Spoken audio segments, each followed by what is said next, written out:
Welcome to the What's Happening Birmingham video podcast.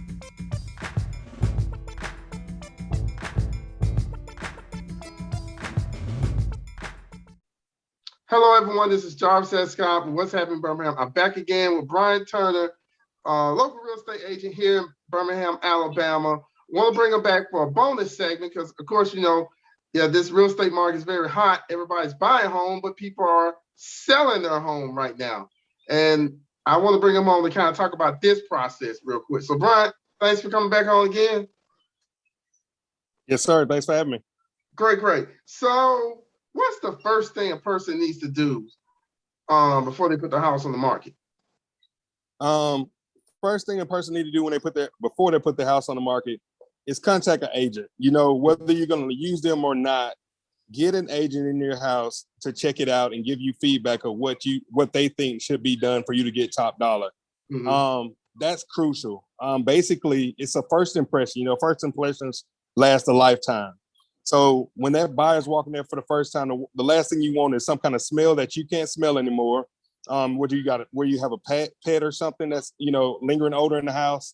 The bushes, the curb appeal. You want feedback from this agent that go in houses all day, every day, and they can tell you, hey, this need to be done, this need to be done, and this need to be done for you to get top dollar. And just small things can make a big difference. Just one thing I'll give you an example of. A closet, a clean closet will bring you back more money than you can imagine, just by making your closet neat and clean. So what happens is, say your house is pretty decent, is well picked up, is decorated nice. They go in and see a junky closet, and the buyer in their head, it thinks like, okay, this guy is like messy, or this family is messy. They probably got a lot. They don't take good care of their house. You know what I mean? But say your closet is nice and neat, everything is neatly put up and stacked.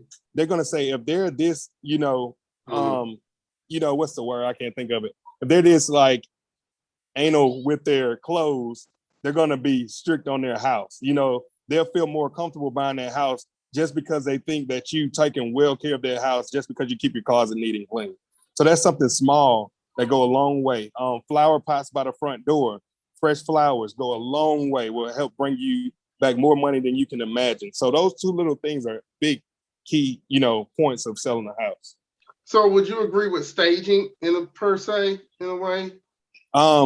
It depends. Normally, honestly, I feel like women have much better eyes than men when it comes to these things. I use an interior decorator when I go into my listings and say, hey, where should we put this? And normally, if you have furniture in your house, we can use the furniture you have rather than staging. Now, staging is such a high fee. You want to make sure that it's going to be worth it. You know what I mean? You try to stage, say you got a 5,000 square foot house and you got to stage the whole thing. It can cost you $10,000, at least, to just stage it for like a month so you can get pictures and hopefully get it sold before then. You know what I mean? Mm-hmm. So it depends. My lady normally try to use what the person have before we have to bring in anything else, just to save on money and make sure we, maximize that basically. Should the buyer be there when people view? I know people do open house, but should the actual buyer be there? So what do you mean should the buyer be where, when exactly? At the actual, I guess, when you're viewing the house, or somebody's coming over to check out the house to buy. I don't know. So if the seller's trying to sell a house, he got somebody viewing it. If there's an agent there telling him what should be done, the buyer shouldn't be there at that time. You want the buyer to come in when the house is completely ready to go, basically. Okay. And how long is it usually taking now? I know to close if somebody's saying, hey, I'm thinking about selling my house. I mean, normally if you call me tomorrow, today is Wednesday, you call me tomorrow on Thursday, say, hey, I'm ready to sell my house. I use a professional photographer. I normally can get her out within 24 hours. Mm-hmm. So you call me on Thursday, I can probably have your house active on Friday.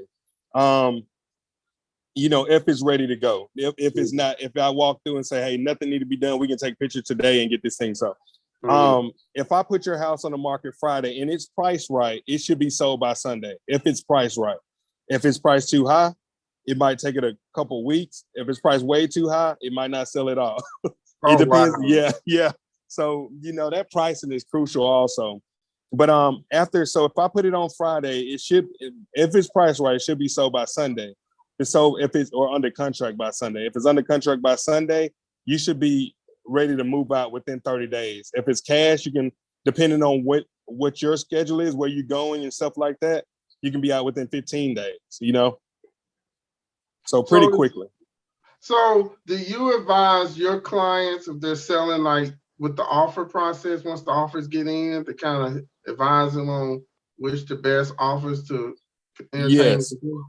Yeah. So basically now we're like, I work for a full service agency. So we help you with everything from what you need to get done. If you need to get some electrical work done, we can recommend people to everything. So basically you have an offer come in, or say you have 10 offers come in.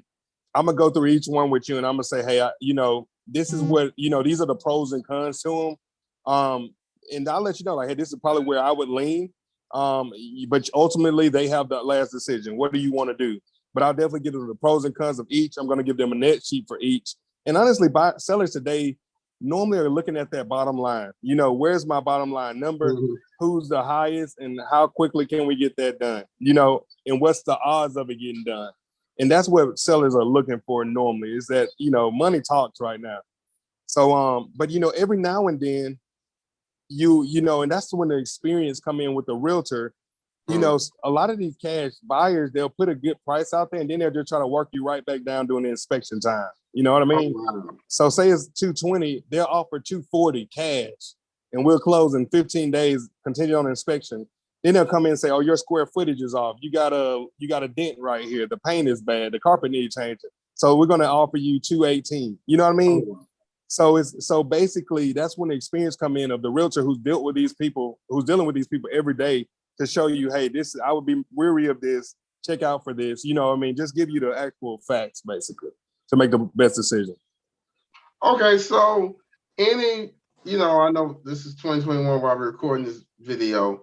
Right. Which areas of town is selling right now? I mean, now you have, while it used to be the suburbs, but now here in Birmingham, we got the urban areas that's on fire. You see a good 50-50 mix now? Well, yeah. So it's funny because Mountain Brook used to be the number one, which I honestly still may be the number one place people want to go. Mm-hmm. School systems are really good, which schools drive the housing market. Where there are good schools, that's where the housing market is going to be high. That's where the popularity is going to be. Homewood is very hot right now. Very, very hot for Homewood. People like the walkability is becoming more important in Birmingham area. So when I say walkability, how can I walk out my front door and walk to a store, an ice cream shop, a pharmacy, in a gym, things of that sort. So, places like Homewood, Cahaba Heights, they're becoming a big walkability area where people are, really taking advantage of that. That walkability is making downtown a lot more popular right now. People are coming back from the suburbs, going into downtown, especially young professional, married couples, single people. Older people that kids are out of school in Mountain Brook, they're looking to get back downtown so they can, now live that life now that their kids are out of the house, where we can go get dinner on a Wednesday night and a Thursday night and go get a drink on Monday evening if we want to. And, we don't have to worry about kids, and people are taking advantage of that. So I would say downtown is on the boom. Stretching from downtown, it's pushed into the Woodlawn area. Woodlawn is kind of up and coming. There's some new construction going on in Woodlawn, and honestly, if the builders would build it faster, it would be sold much faster. They're just kind of taking their time doing things, but that's the area that's coming up and moving. And I guess I live in Chelsea area. We're about 25 minutes outside of downtown Birmingham, down 280. Chelsea I feel like you can get a lot of bang for your buck out there. So when you got the new family that they want to be downtown, but they can't because they can't find that house they need with that backyard and, for the dog and the car and the garage, they come out to Chelsea where they can get so much more house for their money. And, people will live out in that area. But so it kind of depends. So it's kind of a strong move both ways, if that makes sense. You got people that want to be downtown in the happening area, but if they have to sacrifice for the 3 kids and the 2 dogs, they'll come to the outskirts of the area, so that's why I think it's kind of, Birmingham's a good city that's kind of just blowing up everywhere, because you got some new construction condos downtown and you have new construction homes in the suburbs. So people are just flocking to the newness, I guess you could say. All right. Well, Brian, thank you for coming on. Any final thoughts? And also a phone number people need to reach you and contact or email website. Yeah. As far as people been on the fence, a lot of my sellers have been people relocating second home sellers, meaning like it's a rental property or something like that. And they see this is the best time to get the most bang for their buck. I personally think we're on that, that last home stretch of getting top dollar for your home. I think interest rates are going to start creeping up a little bit, which is going to slow down buyers, which is going to, more inventory is kind of coming on. So I think if you're looking to sell to get the most bang out of your house, out of your buck, now in the next 6-7 months is probably the time to do it. You want to do it now. If you're looking to, if you have that rental property you've been holding on to, should I sell it? I think we're getting to the top of that chart where things are going to start getting close to, more even out in the buyer and seller market. So I would say now is the time. So, you're looking for a great agent. I feel like I personally am one. Contact me at 251-243-5259. As far as the buyers, don't get discouraged because as interest rates move up, housing prices, I think that the appreciation is just going to go slower. I don't think they're going to come down or reverse in any way in any near future. But I do think that, that $200,000 house that you bought 6 months ago is now $250. 6 months from now, I think it'll be $260 or $270. I don't think it's going to raise as fast. So don't be discouraged, buyers, but sellers. This is probably that end of that home stretch to get the top dollar out of your house. Okay. Well, Brian, thank you for coming on today, man. Really enjoyed the 2 segments. Won't you come back in the future? Especially want to thank you for coming on, doing your summer vacation. No problem at all. He really want to educate you all. So please give him a ring, give him a holler. You're buying or selling your home. Thank you all for watching this video. Please check out what'shappeningbirmingham.com for more videos. And don't forget to subscribe to my YouTube channel. Thank y'all again and have a great day. Bye-bye. All right. Take care, Dar. Thank you for watching the What's Happening Birmingham video podcast. Please check out our website, app, or subscribe to our YouTube channel for the latest videos today.